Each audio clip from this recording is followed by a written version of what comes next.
우리는 사실 주보에는 다니엘서 9장과 10장을 함께 나누겠다고 광고를 했습니다만 말씀을 공부하면서 제가 좀 이 9장을 여유롭게 이 한 장 굉장히 중요한 그 챕터이어서 다니엘서 9장 한 장을 오늘 저녁 성경 여행으로 함께 하기로 결정을 했습니다. 그래서 다니엘서 9장 한 장을 우리가 함께 나누겠는데요.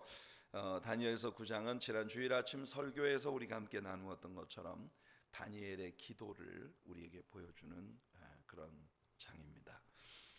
닥터 필립 뉴웰이라고 하는 분은 이 다니엘서 9장에 대해서 말하기를 이는 다니엘서 안에서 가장 위대한 장이며 전체 성경 안에서도 가장 위대한 장이다, 이렇게 말을 했습니다.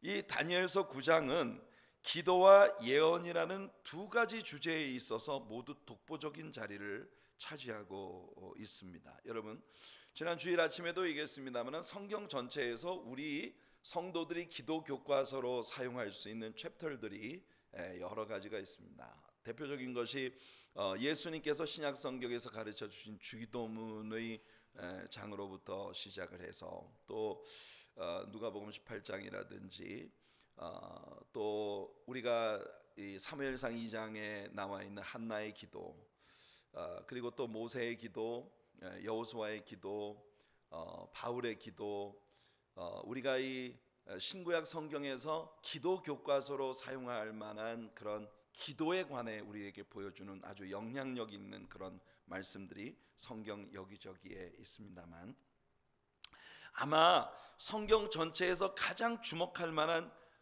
이 기도 교과서 10군데를 꼽아라 라고 이야기하면 아마 반드시 이 다니엘서 9장의 기도는 거기에 포함이 될 것입니다. 이 기도 교과서로서의 그 의미뿐만 아니라 다니엘서 9장은 성경의 전체적인 예언의 코드를 이해하는데 아주 중요한 그런 그 예언을 담고 있는 말씀이에요. 그래서 아마 이 성경 가운데에서 가장 위대한, 우리가 정말 그 괄목할 만한 예언 10군데를 뽑아라 라고 이야기하면 반드시 다니엘서 9장도 그 중에 하나로 뽑혀질 그런 챕터이다. 그러니까 기도에 있어서 예언에 있어서 모든 면에서 다니엘서 9장은 우리가 정말 주목해야만 할 그런 아주 중요한 챕터이라고 말할 수 있겠습니다. 자, 이 다니엘서 9장은요 다니엘의 모범적인 내용들을 가진 그 기도로 시작이 되고 있습니다. 자, 1절 말씀을 한번 같이 읽어볼게요. 1절입니다. 시작. 메대 족속 아하수에로의 아들 다리오가 갈대아 나라 왕으로 세움을 받던 첫 해. 자, 여기 아하수에로라고 하는 이 이름은 예전 우리가 에스더서를 공부할 때 배웠습니다만은 이 아하수에로는 사람의 이름이 아닙니다. 이 아하수에로는 페르시아의 메대와 페르시아의 통치권자의 타이틀이에요. 직함이에요. 오늘날 미국의 최고 통수권자는 대통령이라는 직함을 가지고 있습니다. 우리 한국도 마찬가지죠. 그 캐나다 같은 내각제 이 통치 형태를 가지고 있는 나라에서는 수상이 그 최고 통치권자의 그 이름입니다. 애굽의 여러분 성경에서 애굽의 바로라고 하는 이름 역시도 애굽의 왕의 직함이에요. 바로는 본명이 아닙니다. 이 애굽의 바로라고 하는 그 타이틀을 가지고 있었던 애굽의 왕들 가운데 무슨 아멘호텝, 또 람세스, 이런 그 본명을 가지고 있는 그런 이제 바로들이 애굽의 왕으로 이렇게 군림을 했었던 것을 봅니다. 그와 마찬가지로 이 아수에로라고 하는 이 이름은 사람의 이름이 아니고 직함이에요.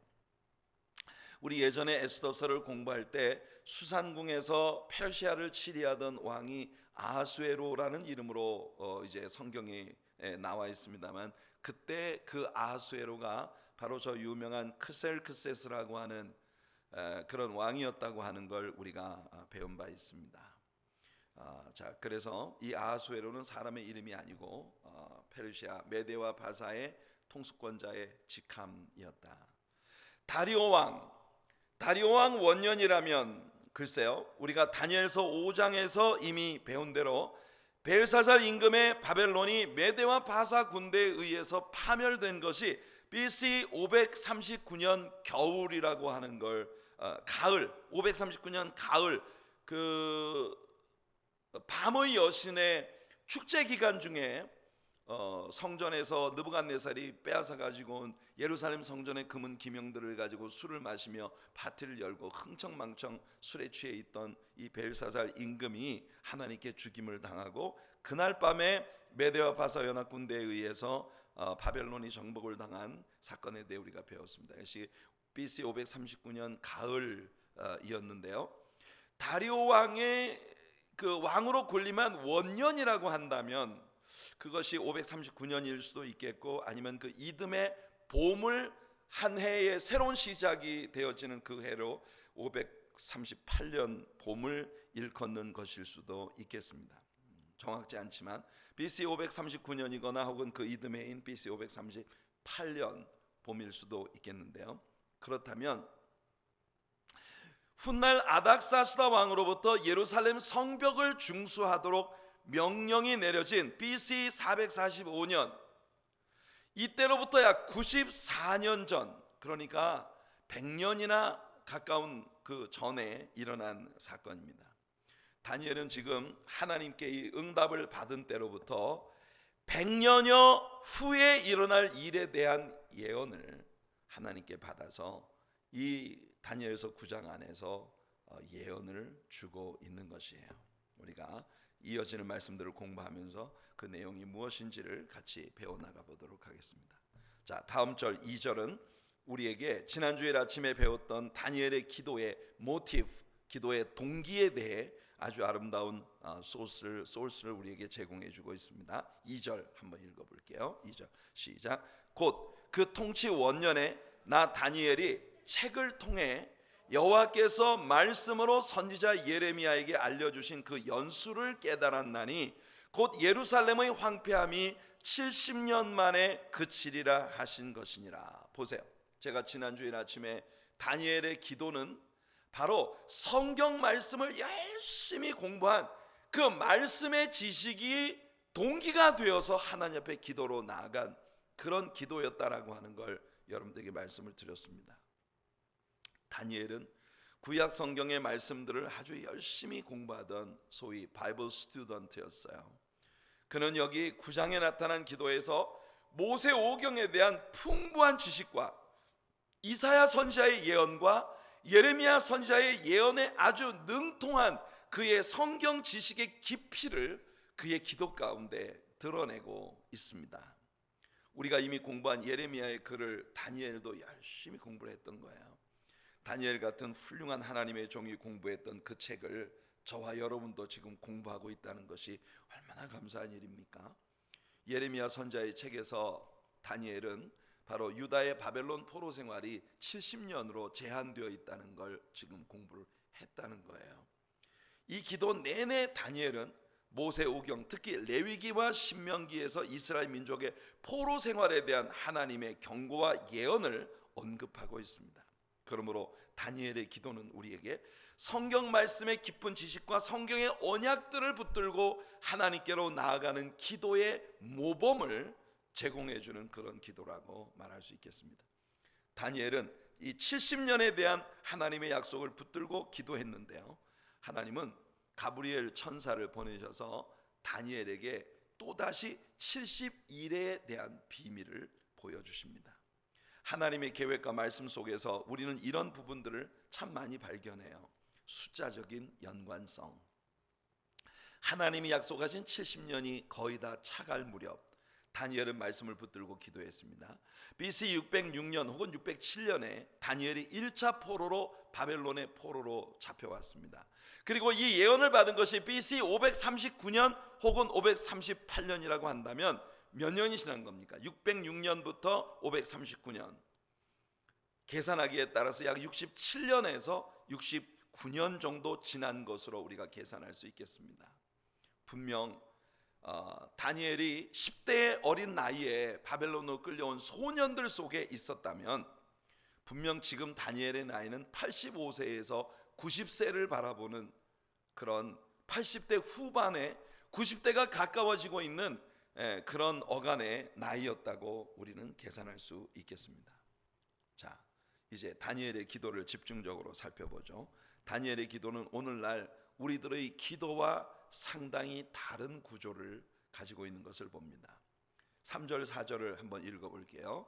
3절 4절입니다. 시작. 내가 금식하며 베옷을 입고 죄를 덮어쓰고 주 하나님께 기도하며 간구하기를 결심하고 내 하나님 여호와께 기도하며 자복하여 이르기를 크시고 두려워할 주 하나님, 주를 사랑하고 주의 계명을 지키는 자를 위하여 언약을 지키시고 그에게 인자를 베푸시는 이시여. 여러분, 다니엘은 하나님께 기도와 간구를 결심하고 베옷을 입고 죄를 뒤집어 쓰고 금식 기도를 시작하고 있습니다. 이미 말씀드린 대로 이때 다니엘의 나이가 90세를 바라보고 있는 그런 시점이었다는 걸 생각해 보세요. 이건 정말 보통 결단이 아닙니다. 90세를 바라보는 노인이 며칠간 계속될지도 모르는 금식 기도를 결단하고 하나님 앞에 베옷을 입고 죄를 뒤집어 쓰고 앉아 있는 것입니다. 자신이 10대의 소년으로서 바벨론의 포로로 끌려왔는데 예레미야 선지자를 통해서 언약한 70년이 이제 거의 다 차가고 있단 말이에요. 67년, 68년, 69년.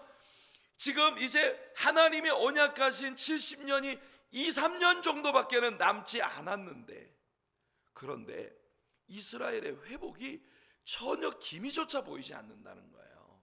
여러분, 3년 혹은 2년 후에 이스라엘이 해방이 되어 다시 예루살렘으로 돌아가게 되려면 이제 2년 3년밖에 약속된 날짜가 남지 않았다면 지금쯤은 상해 임시정부가 수립이 되고 독립투사들이 나서서 막 바벨론과 전쟁을 할 준비를 하고 이 정도 어떤 무브먼트가 좀 있어야 될 거 아니겠습니까? 그런데 70년이 다 차가는 이 시점까지도 유다의 회복, 하나님의 언약하신 유다의 회복, 예루살렘의 회복에 대한 기미가 전혀 보이지 않는 거예요. 여러분, 하나님의 약속은 말입니다, 하나님이 정하신 때가 올 때 우리가 전혀 기대하지 못했던 방법으로 느닷없이 이루어집니다. 여러분, 이걸 믿으시기 바랍니다. 우리는 생각해요. 하나님의 약속이 이루어지려면 경제개발 5개년 계획 이래가지고 우리가 한 5개년에 걸쳐서 뭔가 차곡차곡 이런저런 순서에 따라서 모든 일이 이루어져야 된다고 우린 기대하지 않습니까? 근데 하나님의 역사가 이루어지기 바로 전날까지도 아무 기미도 보이지 않다가 느닷없이 벌어지는 거예요. 느닷없이 벌어지는. 하나님은 우리에게 믿음을 요구하시는 겁니다. 하나님이 언약되는 모든 일을 행해 주신다는 걸 우리는 믿어야 해요. 성경은 일상적인 예배의 일환으로서 우리에게 금식을 하라고 요구하고 있지 않습니다. 금식 기도는 뭔가 특별한 회개의 제목이 있을 때 혹은 특별히 위급한 상황에서 하나님의 긴급한 관여를 구할 때 드려졌던 성경적인 기도의 방편이었어요. 다니엘의 이 기도는 아주 개인적인 것이었습니다. 다니엘은 이 기도에서 1인칭 주어를 많이 사용했습니다. 지난 주일 아침 설교에서 우리 배웠죠. 이스라엘의 죄에 대하여 회개할 때 다니엘은 그들이 죄지었습니다, 저 사람들이 죄지었습니다, 이스라엘이 범죄했습니다 이렇게 말하지 않았어요. 우리가 범죄했나이다, 내가 범죄했나이다. 자신이 속해 있는 이스라엘 백성들의 죄악에 대한 회개와 자복함을 위해 그는 1인칭 대명사를 주어로 쓰고 있습니다. 우리 성경에서 결심했다고 말할 때 킹 제임스 버전에는 숨겨진 언어가 있는데요, I set my face unto the Lord. 결심했다라고 하는 말 속에 이런 의미가 담겨 있습니다. I set my face unto the Lord. 내가 나의 얼굴을 주님께 고착시켰다. 눈을 주님께 돌려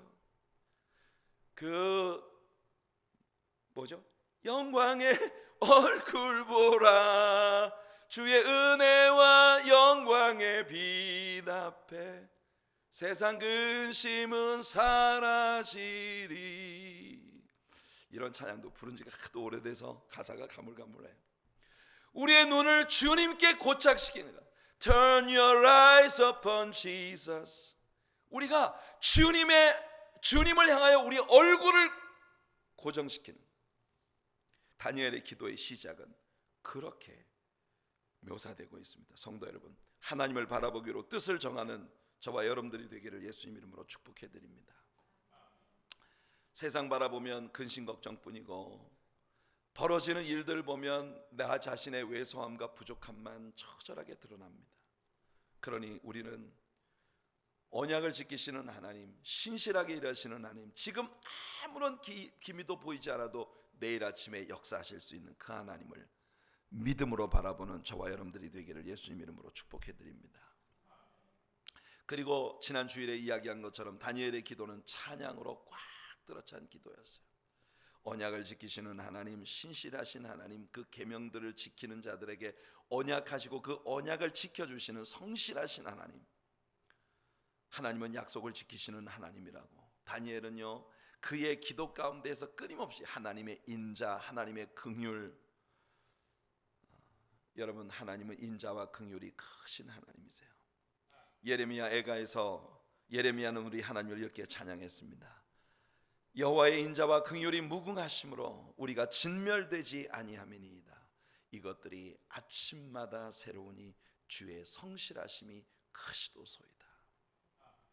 하나님 참 인자하신 하나님이셔요.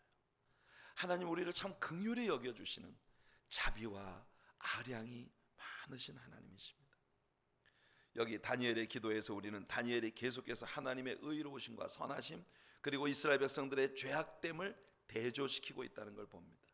다니엘의 기도가 계속될수록 하나님의 의로우심은 더욱 드러나고 이스라엘의 백성의 죄악됨은 더욱 강조되고 있는 그런 모습을 봐요. 이 갭이 커갈수록 우리를 향하신 하나님의 긍휼과 인자와 자비하심과 성실하심이 얼마나 크고 귀하고 감사한 일인가 하는 것이 점점 더 드러나게 되는 것입니다. 성도 여러분, 그런 감격과 감사가 여러분들의 마음속에 끊임없이 일어나는 우리 성도님들이 되시기를 예수님 이름으로 축복해 드립니다.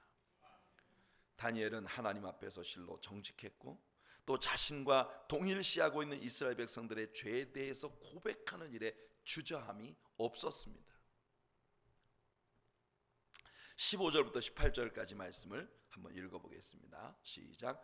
강한 손으로 주의 백성을 애굽 땅에서 인도하여 내시고 오늘과 같이 명성을 얻으신 우리 주 하나님이여, 우리는 범죄하였고 악을 행하였나이다. 주여 구하옵나니 주는 주의 공의를 따라 주의 분노를 주의 성 예루살렘 주의 거룩한 산에서 떠나게 하옵소서. 이는 우리의 죄와 우리 조상들의 죄악으로 말미암아 예루살렘과 주의 백성이 사면에 있는 자들에게 수치를 당함이니이다. 그러하온즉 우리 하나님이여, 지금 주의 종의 기도와 간구를 들으시고 주를 위하여 주의 얼굴빛을 주의 황폐한 성소에 비추시옵소서. 나의 하나님이여, 귀를 기울여 들으시며 눈을 떠서 우리의 황폐한 상황과 주의 이름으로 일컫는 성을 보옵소서. 우리가 주 앞에 간구하옵는 것은 우리의 공의를 의지하여 하는 것이 아니요 주의 큰 긍휼을 의지하여 함이니이다. 아멘. 사랑하는 성도 여러분, 다니엘의 이 기도의 지혜를 우리는 배워야 합니다. 우리가 하나님 앞에 기도할 수 있는 근거는 우리의 의로움 때문이 아닙니다.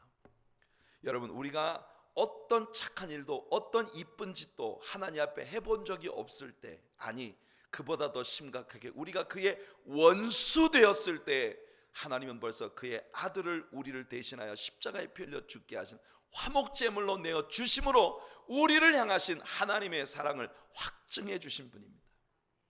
우리가 신자로서 신앙생활 해나가는 데 있어 하나님의 은총을 크게 받는 비결은 우리가 점점 더 의로움을 드러내는 것이 아니라 우리는 점점 더 부족하고 죄악되고 모자라고 처절하게 이 긍휼을 필요로 하는 백성이라는 게 점점 드러나야 하고, 그럼에도 불구하고 우리를 향하신 하나님의 사랑과 긍휼과 인자와 자비와 그 풍성하신 하나님의 인애가 점점 더 드러나므로 우리들의 마음속에 오직 주님의 영광과 감사와 감격으로 꽉 들어찰 때 우리는 정말 하나님을 기쁘시게 해드리는 기도의 사람이 비로소 될 수 있다는 것입니다. 다니엘이 여기서 갑자기 하나님께서 이스라엘 백성들을 애굽에서 구하여 내신 일을 언급하고 있는 이유는 무엇인가요? 앞에 구절들에서 다니엘은 이스라엘 자손들이 각지에 흩어져서 말할 수 없는 고난을 받고 있고 그 모든 것이 그들 자신의 죄 때문인데 아직 아무도 하나님께 부르짖을 생각조차 하지 않고 있다는 것을 지적하고 있습니다. 사실 이스라엘의 조상들이 애굽에서 학대를 받고 있을 때에도 하나님은요 이스라엘 백성들의 기도를 들으시고 그들을 구해내신 것이 아니었습니다. 우리는요 하나님께서 이스라엘의 부르짖음을 들으시고 내가 그들을 살펴보려고 지금 내려왔다고 그렇게 직접 하나님 표현하시는 말씀을 보거든요. 출애굽기 2장 24절과 25절 말씀을 보시면요 이렇게 되어 있습니다. 하나님이 그들의 고통 소리를 들으시고 하나님이 아브라함과 이삭과 야곱에게 세운 그의 언약을 기억하사 하나님이 이스라엘 자손을 돌보셨고 하나님이 그들을 기억하셨더라. 여러분 여기 보세요. 하나님이 그들의 부르짖는 기도를 보시고 내려오신 게 아니에요. 그 고통 소리를 듣고 내려오셨다고 그랬는데 그 고통 소리는 영어 성경에서 groaning입니다. groaning, G-R-O-A-N-I-N-G, groaning. 이 말은 무슨 말이에요? 신음소리예요. 하나님은 아직 이스라엘 백성들이 하나님의 개입하심, 하나님의 도우심을 위해 기도조차 할 마음조차 가지지 못했었던 때이지만 그러나 그들이 그 어려움 가운데 신음하는 그들의 groaning, 이 신음과 고통의 아픔에 몸부림치는 그 소리를 들으시고 하나님이 기억해내신 것은 뭐냐? 그들의 조상 아브라함과 이삭과 야곱에게 맺으셨던 언약을 기억하셔서 하나님이 애굽에서 압제받는 이스라엘 백성들의 고통에 개입하시기 위하여 내려오셨다는 겁니다. 여러분 이것이 오늘 신자로 세상을 살아가는 우리들의 희망이에요. 여러분 우리가 무슨 대단히 능력 있고 엄청난 기도를 해서 그 우리의 기도 때문에 하나님이 움직이기 시작하셨다 이렇게 생각하는 건 여러분 어불성설입니다. 사실 우리가 아주 좋은 기도를 드리는 사람이 된다면 우리 안에 기도가 시작되게 만드신 것도 하나님이십니다. 하나님은요 우리의 기도 때문에 그의 뜻을 바꾸시는 분이 아니에요. 많은 사람이 오해하고 있습니다. 그래서 많은 사람들이 기도의 능력에 대해서 말할 때 주로 쓰는 표현이 뭐예요? 하나님의 보좌를 움직이는 기도. 여러분 꿈 깨십시오. 여러분들의 기도 때문에 하나님 보좌가 움직이지 않습니다. 여러분들의 기도 무슨 대단한 여러분들이 금식 기도를 하고 무슨 능력 있는 기도를 한다고 해서 여러분 기도 때문에 하나님이 뜻을 바꾸시는 일 절대 없으세요. 성경은 분명히 선포합니다. 야고보가 뭐라고 했습니까? 하나님이 인자가 아니시니 시건치 아니하시고 회전하는 그림자도 없으시며 그 뜻을 한 번 정하셨으면 변치 않으시는 분이라 그랬어요. 자 그런데 말이에요. 우리를 정말 의아하게 만드는 구절들을 우리는 성경에서 가끔 봅니다. 하나님이 그 마음을 돌이키사 이렇게 말씀하신 곳이 있었잖아요. 우리 출애굽기 공부할 때 배웠지 않습니까? 하나님께서 모세에게 말씀하십니다. 야 모세야 내가 이 이스라엘 백성들을 광야에서 쳐 죽여버려야겠다. 여러분 원래 말이에요 진짜 뭘 하려고 하는 사람은 얘기도 안 하고 해버립니다. 근데 하나님이 모세한테 야 모세야 내가 이 이스라엘 백성들을 광야에서 그냥 쳐 죽일 거야 이렇게 말하고 있는 건 무슨 뜻이에요? 모세야 너 나 좀 말려다고 하나님이 모세한테 그 말씀을 하시는 거예요. 여러분 우리가 하나님께서 정하셨던 뜻을 변개하셨다고 이야기하는 건요 우리들의 언어의 한계입니다. 하나님의 그 전능하심을 우리가 묘사할 길이 없어요. 우리들의 언어의 제한된 표현으로는 그걸 정말 제대로 표현할 길이 없어요. 사실은 말입니다. 모세의 마음속에 이스라엘 백성들을 놓고 하나님 저 백성들을 죽이시려면 제 이름을 하나님의 책에서 지워버리십시오. 이렇게 단호하게 이스라엘 백성들을 위해 중보할 마음을 심어주신 것이 바로 하나님이십니다. 모세의 기도 때문에 하나님의 뜻을 바꾸신 게 아니에요. 하나님의 공의에 의하면 이미 하나님과 맺어진 율법을 지키지 않는 이스라엘 백성들은 능지처참이 답입니다. 하나님의 공의예요 그게. 그런데 하나님은 이스라엘 백성들의 조상 아브라함과 맺으신 언약이 있으십니다. 그래서 하나님은 그들을 광야에서 그들의 죄대로 처단하실 수가 없어요. 그런데 우리 하나님의 의는 죄는 반드시 처치를 하셔야 하거든요. 그러니까 하나님께서 모세의 마음속에 기도를 이니시에이트 하신 겁니다. 모세의 마음속에 기도를 심어주시는 거예요.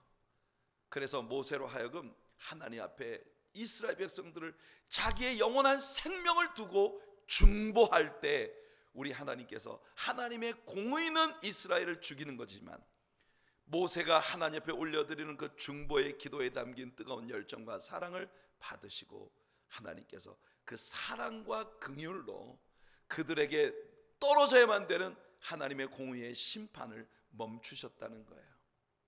그래서 우리가 방금 전에 배운 에스겔서에서 하나님이 이스라엘 백성들 가운데 뭘 요구하십니까?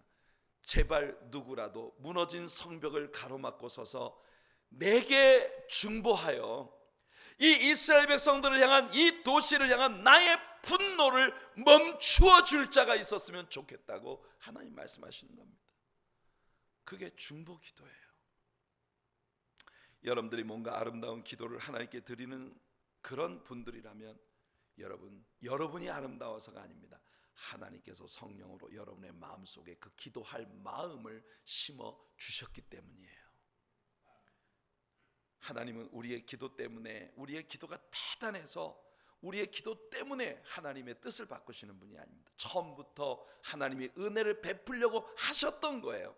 근데 그 은혜 베풀 수 있는 근거를 만들기 위해 하나님은 우리들에게 기도를 시키시는 것입니다. 그러니까 야고보가 말한 것처럼 모든 좋은 은사와 선물들이 빛들의 아버지께로부터 우리에게 주어지는 것이에요. 그 어느 것도 우리들로부터 시작되는 것은 없습니다. 다 하나님의 뜻이고 하나님의 은혜입니다. 이걸 믿으시는 여러분들 되시기를 예수님 이름으로 축복해 드립니다. 이스라엘 백성들, 그들이 애굽의 압제 밑에서도 하나님께 부르짖어 도와달라고 기도조차 할 수 없을 때 하나님은 그들의 조상 아브라함과 맺으신 언약을 기억하사 그들 가운데서 모세를 예비하시고 이스라엘 백성들을 구해 주신 거예요. 여러분, 우리들도 그런 면에서 희망이 있습니다. 뭔지 압니까? 우리를 위해 십자가에 피 흘려 죽으신 예수 그리스도와 아버지 사이에 언약이 있기 때문이에요. 우리는 하루에도 12번씩 하나님이 우리를 내치셔야 마땅한 그런 죄인의 모습을 가지고 삽니다.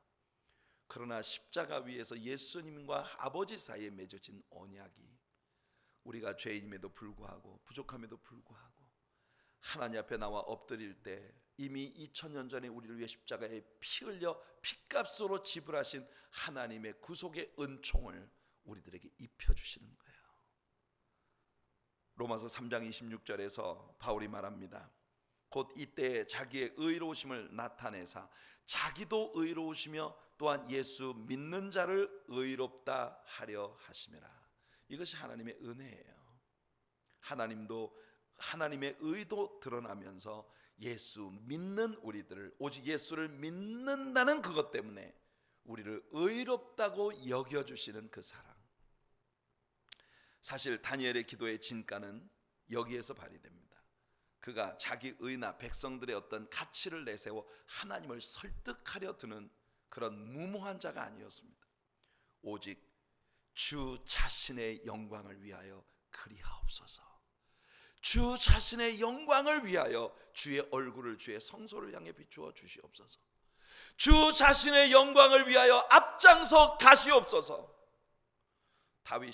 다니엘이 하나님께 드리고 있는 기도의 근거는 주님 자신의 영광을 드러내시기 위해 주께서 역사해 주시기를 구하는 것이었습니다. 자, 21절을 같이 읽어보겠습니다.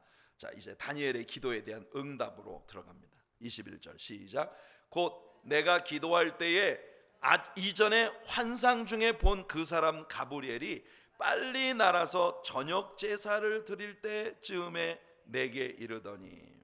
자, 여기서부터 이제 다니엘서 9장의 또 다른 국면으로 접어들어 가는데요. 이제 가브리엘 천사가 하나님께로부터 보냄을 받아 다니엘에게 전해주고 있는 예언의 메시지가 이제 나옵니다. 22절과 23절을 한번 읽어볼게요.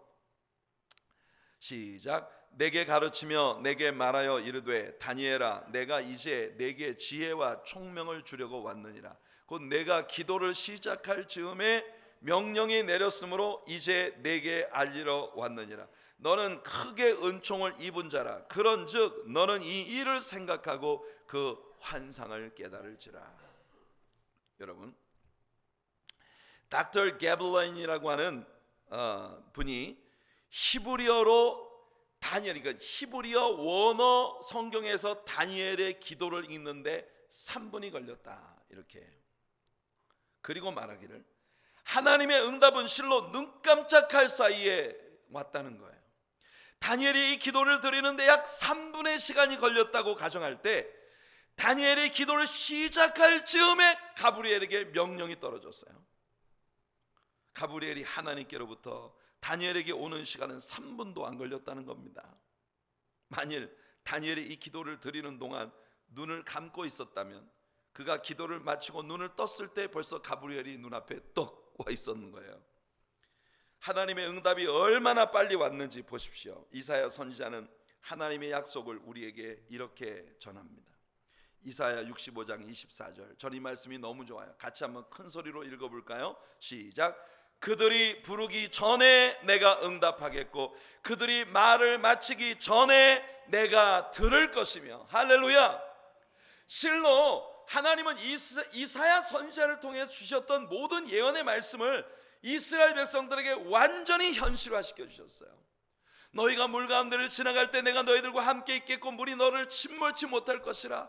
여러분, 제2차 포로들이 그발강가에 여러분 포로 수용소에 수용되어 있으면서 왕의 운하 건설 현장에 어마어마한 강바닥에 들어가 그 정말 무시무시하게 위험한 위험성을 안고 운하 건설 현장에서 노동을 했단 말이에요. 그때 여러분, 안전사고로 이 강물이 갑자기 밀려 들어오면은 정말 떼죽음을 당할 수 있는 그런 위험 속에 항상 노출되어 있어요. 그런데 하나님이 그들과 함께 하셨고 물이 그들을 절대 침몰치 못하게 하나님께서 도우셨습니다.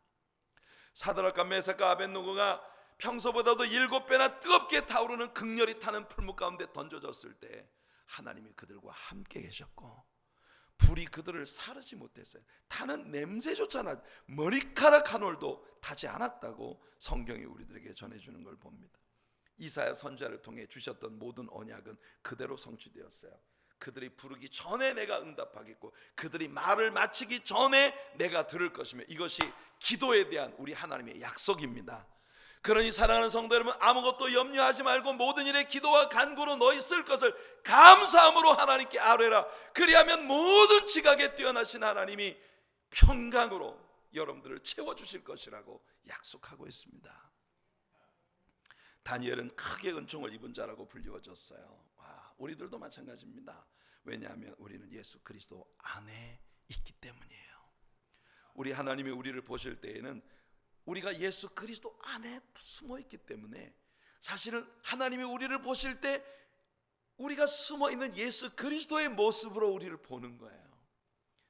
오늘 우리가 말씀이 끝나고 함께 부를 찬양, 지난 주일 아침 말씀 찬양에서 하나님의 꿈이 나의 비전이 되고 예수님의 성품이 나의 인격이 되고 성령님의 능력이, 성령님의 권능이 나의 능력이 되는 것. 여러분, 크리스찬들의 진정한 능력은요, 여러분들이 예수 그리스도 안에 숨어 있다는 겁니다. 그리스도 안에 거하고 있다는 거예요. 아비가일이 다윗에게 내 주는 우리 주님과 함께 생명 싸개 속에 쌓여 있나이다, 그 고백처럼 말입니다. 여러분들은 예수 그리스도와 함께 생명 싸개 속에 쌓여 있는 주의 백성들이 되었습니다. 할렐루야. 자, 24절을 한번 같이 읽어볼게요. 24절, 이제 정말 중요한 응답이 나옵니다. 내 백성과 내 거룩한 성을 위하여 70이레를 기한으로 정하였나니 허물이 그치며 죄가 끝나며 죄악이 용서되며 영원한 의가 드러나며 환상과 예언이 응하며 또 지극히 거룩한 이가 기름 부음을 받으리라. 자, 우선 여기서 71회, 즉 72회라고 하는 것은요, 71회, 1회는 1주간이잖아요, 그죠? 그러면 71회라고 한 70주간이라고 생각하기 쉬운데, 이것은 70년 혹은 7개의 다른 종류의 시간의 블록을 의미합니다. 히브리어에서 7은요 샤부아라고 하는데 이것은 a unit of measure, 즉 어떤 측량의 한 단위를 뜻하는 그런 개념을 갖고 있습니다. 이것은 영어 단어에 있어서 dozen 이런 것처럼 일정한 숫자가 모여서 한 유닛을 이루는 그런 개념을 가지고 있다는 겁니다. 그러므로 여기에 나오는 71회라고 하는 것은 70개의 7이라고 하는 블록, 77s, 이 70개의 7이라고 하는 블록으로 해석이 되는데요. 특별히 다니엘이 이 기도를 시작한 동기가 되는 예레미야 선지자의 예언에서 하나님은 이스라엘 백성들의 포로 생활을 70년으로 정했다고 했습니다. 그 70년이 다 차가갈 때 우리 다니엘이 70년이 다 돼갑니다. 하나님 자신의 영광을 위하여 이 백성을 불쌍히 여겨 주시옵소서 하며 하나님이 언약하신 회복을 위해 기도하고 있는데, 하나님은요 정말 흥미롭게도 똑같은 70개의 블록에 대한 하나님의 계산 방식으로 이스라엘 백성들에게 주실 응답을 다니엘에게 주시는 거예요. 숫자의 코드가 일치하는. 여러분, 490년 동안 7년마다 1년씩 지켜야 할 안식년을 지키지 않았습니다. 그래서 하나님은 그 490년을 70개의 블록으로 계산하셔서 70년의 포로 생활을 이스라엘 자손들에게 주셨던 거예요. 자, 역대하 36장 21절이 그렇게 말합니다. 이에 토지가 황폐하여 땅이 안식년을 누림같이 안식하여 70년을 지냈으니 여호와께서 예레미야의 입으로 하신 말씀이 이루어졌더라. 바로 이것이 다니엘의 기도의 동기였기 때문에 우리는 다니엘이 여기서 사용하고 있는 70개의 블록이 바로 70개의 7년이라는 블록을 의미한다고 생각하는 거예요. 그런데 가브리엘의 말을 자세히 살펴보면 이 71회, 즉 70개의 7년의 블록이 모두 3개의 구획으로 나뉘어져 있다는 걸 보게 됩니다. 바로 7일회와 62일회 그리고 나머지 한 일회, 이렇게 3개의 블록으로 나뉘어졌다는 거예요. 사실 다니엘은요, 다니엘서 2장에서의 느부갓네살이 보았던 신상의 예언과 또한 7장과 8장에서 다니엘 자신이 직접 보았던 네 짐승을 통해 나타난 하나님의 이방인의 때에 대한 예언이 이스라엘 자손들의 70년의 포로 생활이 마친 후에는 어떻게 될 것인지가 사실 매우 궁금했었을 겁니다. 생각해 보세요. 이스라엘 자손들의 포로 생활은 70년으로 끝나는데 아직도 하나님의 예언 속에는 이방인이 이스라엘을 짓밟는 이방인의 때가 아직도 많이 남아있다는 거예요. 지금 여러분, 다니엘이 그 환상 가운데 보았던, 느부갓네살이 꿈속에 보았던 그 신상이 의미하는 이방의 4개의 제국, 그 중에 바벨론과 메데파사, 이 메데파사가 이제 페르시아가 시작되는 이 시점에 다니엘은 이스라엘이 예루살렘으로 회복이 돼야 하는 때를 맞이하고 있는 겁니다. 그럼 우리가 예루살렘으로 돌아가고 예루살렘을 재건한다는 게 하나님의 예언인데, 그런데 왜 아직도 그 뒤에 또 다른 제국들이 4개의 머리와 4개의 날개를 가진 표범은 아직 출현조차 하지 않았고, 그 뒤에 정말 싸납고 무시무시한 그 짐승, 무서운 그 짐승의 모습은 아직 출현조차 하지 않았는데, 과연 하나님이 주신 이방인의 때에 대한 예언과 이스라엘의 70년 만에 예루살렘이 다시 회복되어지는 것과 그 갭을 하나님은 무엇으로 어떻게 메꾸실 것인가 하는 것이 다니엘에게 굉장히 궁금한 그런 일이었을 것입니다. 하나님께서 주신 이 71회의 비밀은 예수님의 재림과 함께 하나님의 구속의 역사의 모든 스케줄이 완성되어진다고 하는 걸 보여주고 있는 그런 의미를 갖습니다. 자, 여러분 보세요. 다니엘은 이 71회의 예언에 있어서 다니엘의 백성과 다니엘의 거룩한 성, 즉 이스라엘과 예루살렘 성에 관한 6가지 사실이 이 71회가 찰 때 성취되어진다고 오늘 하나님 앞에 예언을 받았습니다. 가브리엘 천사가 다니엘에게 들려줬던, 방금 우리가 읽은 말씀 보면요, 첫째, 이 71회가 꽉 찰 때 첫째는요, 허물이 맞춰진다 했습니다. 허물이 맞춰진다. To finish the transgressions.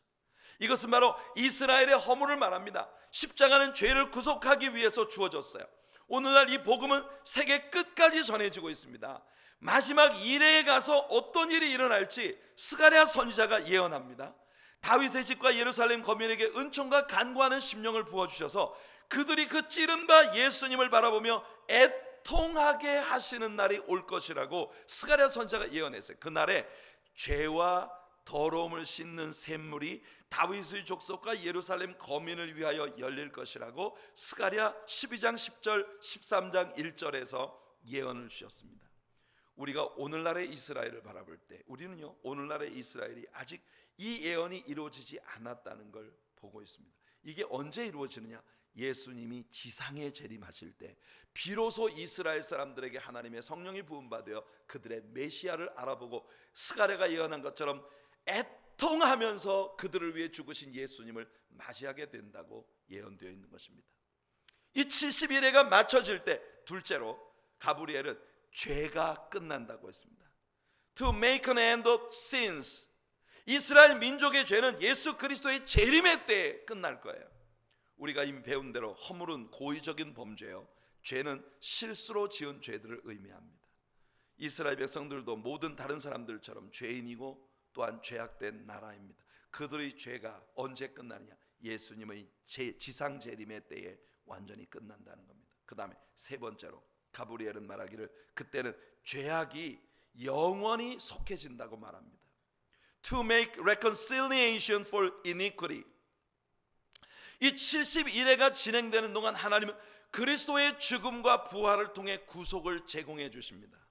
물론 이방인과 이스라엘 백성들 모두를 위해서 말이죠. 그래서 예수 그리스도의 재림의 때 인류의 모든 죄 문제가 완전히 속량함을 받게 된다는 거예요. 네 번째는요, 71회가 완성되어질 때 영원한 의가 드러난다고 말합니다. To bring in everlasting righteousness. 영원한 의가 인간에게 들어오게 된다는 거예요. 이것은 바로 예수 그리스도가 다시 오심을 의미합니다. 예수님은 71회의 끝에 이 땅에 재림하셔서 이 땅에 예수님의 완전히 의로운 나라를 이루실 거예요. 다섯 번째로 가브리엘은 말하기를 이상과 예언이, 모든 이상과 예언이 to seal up the vision and prophecy. 이상과 예언이 응한다라고 말하고 있습니다. 이 기간 중에 성경의 모든 예언들이 다 이루어진다는 것입니다. 그리고 마지막 여섯 번째, 지극히 거룩한 자가 기름 부음을 받는다. To anoint the most holy. 이것은 바로 에스겔 선지자가 에스겔 41장으로부터 46장에서 보았던 바 예수 그리스도께서 지성소에 다시 돌아오셔서 왕의 왕 주의 주로 주님의 왕국을 통치하시는 일이 시작된다는 것을 우리에게 보여주고 있는 거예요. 이제 이 71회가 어떻게 구획되어지는지 가브리엘은 보다 자세히 설명을 해줍니다. 말씀을 먼저 읽어볼게요. 25절부터 27절입니다. 시작. 그러므로 너는 깨달아 알지니라. 예루살렘을 중건하라는 영이 날 때부터 기름 부음을 받은 자 곧 왕이 일어나기까지 7이레와 62이레가 지날 것이요 그 곤란한 동안에 성이 중건되어 광장과 거리가 세워질 것이며 62이레 후에 기름 부음을 받은 자가 끊어져 없어질 것이며 장차 한 왕의 백성이 와서 그 성읍과 성소를 무너뜨리려니와 그의 마지막은 홍수의 휩쓸림 같을 것이며 또 끝까지 전쟁이 있으리니 황폐할 것이 작정되었느니라. 그가 장차 많은 사람과 더불어 한 이레 동안의 언약을 굳게 맺고 그가 그 이레의 절반의 제사와 예물을 금지할 것이며 또 포악하며 가증한 것이 날개를 의지하여 설 것이며 또 이미 정한 종말까지 진노가 황폐하게 하는 자에게 쏟아지리라 하였느니라 하니라. 자, 이 71회의 시작점은 말입니다, 바로 예루살렘을 중건하라는 명령이 난 때로부터 시작이 된다고 말하고 있습니다.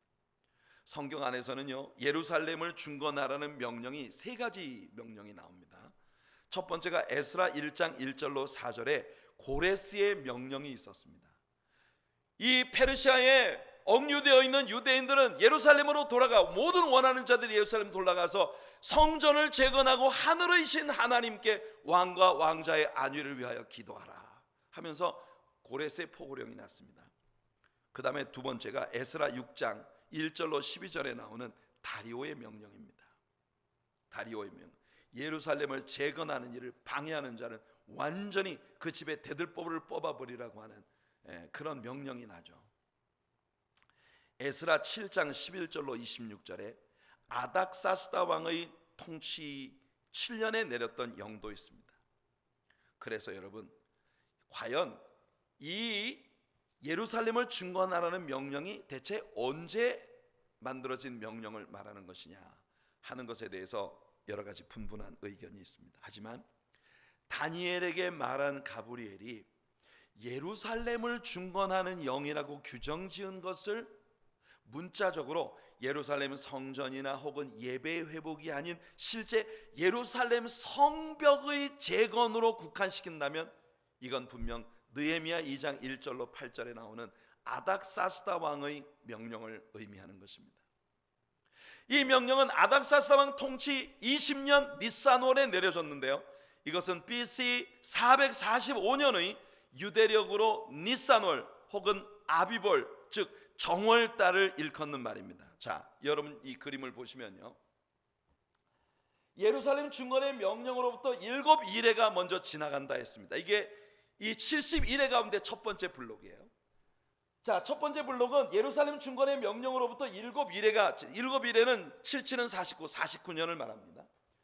아닥사스 왕 통치, 죄송합니다. 저 30년이 아니고 20년이에요. 아닥사스 왕 통치 20년, 즉 BC 445년도 아비벌, 히브리 말로는 아비벌이고 바벨론어로는 니산월이에요. 정월달. 이때 아닥사스다 왕이 예루살렘 성벽을 재건하여 성을 중수하라는 명령을 냅니다. 이때로부터 49년이 지난 때가 BC 397년인데요 이 BC 397년이 왜 7일회가 나뉘어졌느냐면 말라기의 예언을 끝으로 구약의 역사가 끝나는 시점입니다. 그래서 7일회가 먼저 지나갑니다. 그 다음 두 번째 블록을 보시면 62일회가 뒤에 따라옵니다.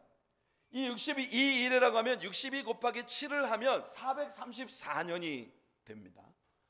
자, 이때는 말라기의 예언으로 구약이 끝났던 BC 397년으로부터 이 62일회가 지나고 난 다음에 기름 부음 받은 자가 일어난다고 다니엘에게 가브리엘이 예언을 주었어요. 그러면 그것은 분명히 예수님께서 지상에 오셔서 당신이 메시아라고 하는 것을 공개적으로 선포하시는 그 시점이 될 것입니다. 여러분, 예수님은 지상 사역을 하시는 동안 내내 당신이 메시아인 것을 가서 누구에게도 이르지 말라고 늘 조심을 시키셨어요. 그러다가 마침내 마태복음 16장에서 가이사라 빌립보로부터 예루살렘을 향해 방향을 전환하며 제자들에게 비로소 공개적으로 내가 이번에 예루살렘에 올라가면 십자가에 못 박혀 죽임을 당하고 요나가 물고기 뱃속에 사흘이 있었던 것처럼 땅속에 사흘이 있다가 부활하게 될 것이라고 공개적으로 선언을 시작하십니다.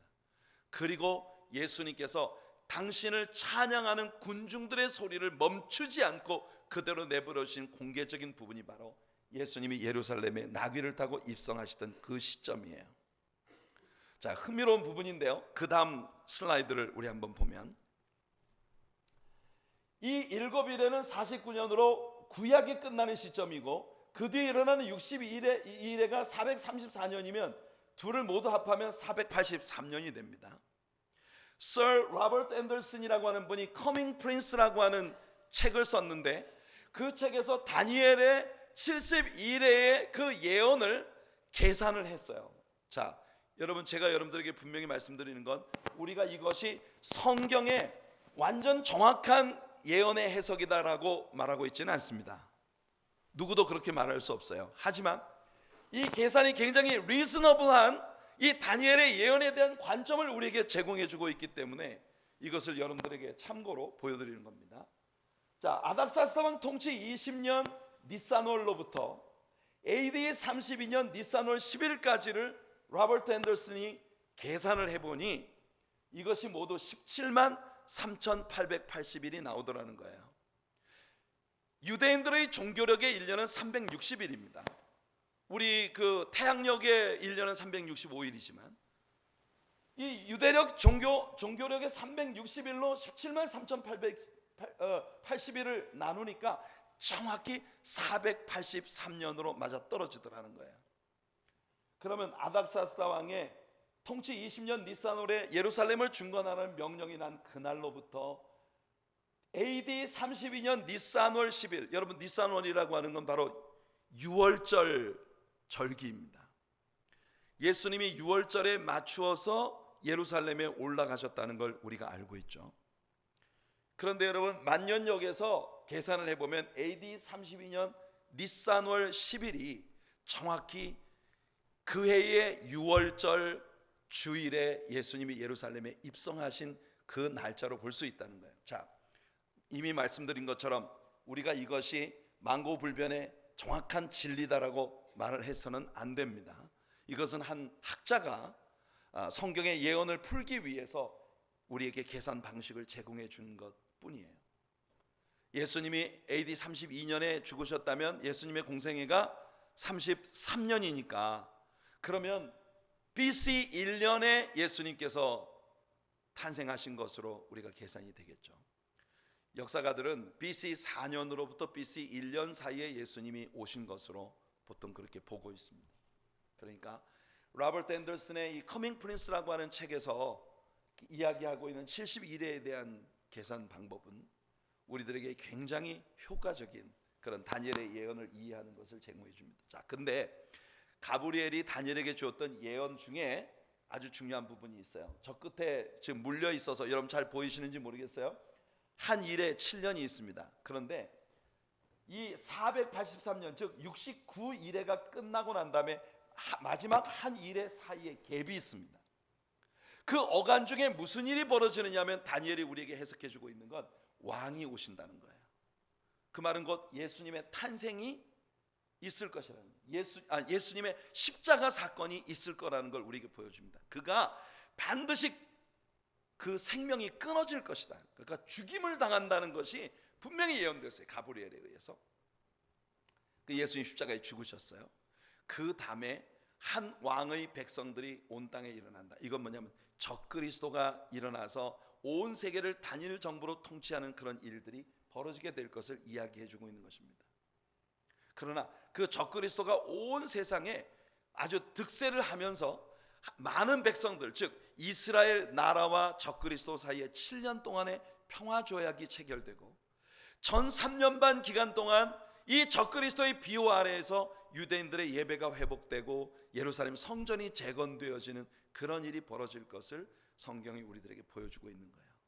그러나 전 3년 반이 지나고 난 다음에 적그리스도가 갑자기 마음을 바꾸어서 날개를 의지하고 선 더러운 짐승의 우상을 성전에 가져다 두고 이 짐승의 표를 받지 않으면 아무것도 할 수 없게 만들고 그 짐승을 경배해라. 이제부터는 자기가 하나님이라고 하는 그런 이 태도를 취하게 됩니다.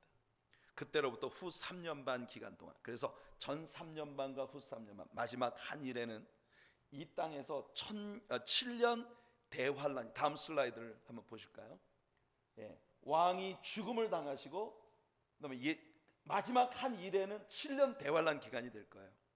요한계시록의 말씀과 데살로니가전서 4장의 말씀을 우리가 함께 믹스하면 바로 이 마지막 7년 대환란이 있기 전에 예수님이 공중의 구름 속에 오셔서 성도들과 교회를 공중으로 끌어올리시는 휴거 혹은 공중재림의 사건이 일어나게 될 것이고 이 땅에서 7년 동안 대환란이 있겠고 그 환란의 맨 마지막에 공중에 올라갔던 성도들과 요한계시록 19장이 우리에게 보여주는 것처럼 예수님이 흰말을 타고 그 뒤를 따르는 수많은 성도들과 함께 지상에 내려오셔서 사탄을 결박하고 무저갱에 던지고 그리고 적그리스도가 이 마지막 때에 죽임을 당하고 그리고 성도와 예수님이 1000년 동안 이 세상을 통치하는 왕국 시대에 들어가게 된다는 겁니다. 그래서 다니엘이 하나님께 받은 71회의 비밀은 바로 예루살렘과 유다는 고레스 왕의 칙령으로 회복이 되겠지만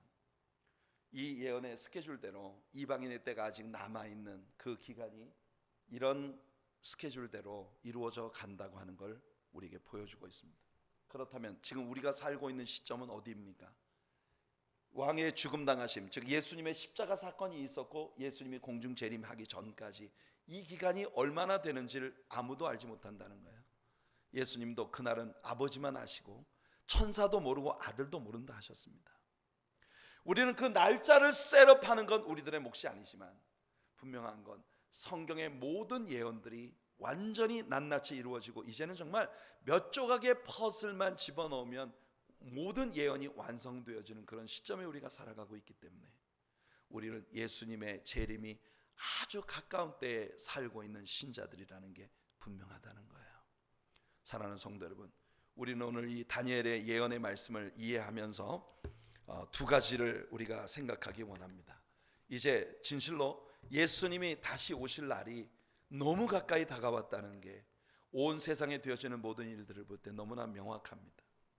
예수님의 재림에 대해서 교리적으로 여러 가지 다른 각도들이 있습니다. 전천년선, 후천년설, 무천년설, 전천년 전환란, 이런 그 교리적인 차이는 있을지 몰라도 모든 기독교 교회의 성도들은 예수님의 재림이 반드시 이루어진다는 사실에 대해 공통적인 믿음을 가지고 있습니다.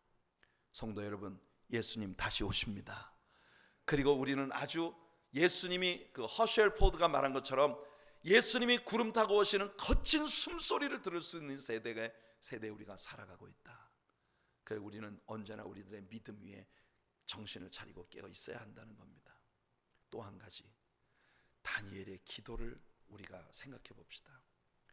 여러분, 다니엘은요 70년이 다 차가고 있는데 아무 기미도 보이지 않는다는 것 때문에 하나님 앞에 애통해서 금식을 시작했어요. 그런데 놀랍게도 하나님은 다니엘이 지금 기도하고 있는 그 기도의 내용뿐 아니라 인류 역사의 스케줄을 담고 있는 71회의 비밀이 담겨진 그 예언을 다니엘에게 주셨다는 거예요. 한나의 기도를 기억하십니까? 한나라는 여성이 처음으로 기도를 시작할 때는요 정말 유치하기 짝이 없는 내 남편 문제, 그리고 저 분인나라고 하는 여자가 그냥 애만 쑥쑥 잘 나면서 그거 심심하면 툭하면 한나를 괴롭히는, 애도 못 나는 게 여자야? 막 이러면서 한나를 괴롭히는 그거에 시달리면서 너무 남편도 밉고 분인나도 싫고, 그래서요 하나님 앞에 애통하며 하나님, 나 아들 하나만 주세요. 하나님은 반쪽이라도 주세요. 내가 아들 하나만 낳는 날이면 저 분인나 저건 죽었어 이제. 이런 마음으로 그녀는 기도를 시작했단 말이에요. 그런데 그녀의 기도가 계속되는 동안 하나님은 한나의 영성을 더 깊어지게 만들고 사사시대 만렵에 하나님이 가지신 소원이 한나의 소원이 되어지는 놀라운 변화를 그녀에게 주신 것입니다. 그래서 한나는 사사시대를 끝내고 선지자 시대를 여는 사무엘이라고 하는 아주 위대한 하나님의 종을 낳는 어머니가 됩니다. 기도란 그런 겁니다. 누구나 대단히 거창하고 위대한 기도자가 되려고 할 필요가 없어요. 우리는 그저 내 삶의 현실의 문제를 붙들고 울며 불며 가슴을 찢으며 하나님 앞에 애통하지만, 그러나 기도를 한다는 게 중요합니다. 계속 주님 앞에 엎드릴 때 하나님은 우리가 기대하지 못했던 놀라운 깊은 영성을 우리에게 주셔서 그 영성에서 하나님의 꿈이 나의 비전이 되고 예수님의 성품이 나의 인격이 되고 성령님의 권능이 나의 능력이 되는 그런 역사를 마침내 우리에게 가져다 주는 것, 이것이 기도라고 하는 시스템을 통해 하나님께서 성도에게 주시는 복이라는 겁니다. 오늘 이 말씀을 생각하며 우리 함께 주보의 11페이지에 나와 있는 원하고 바라고 기도합니다, 이 찬양을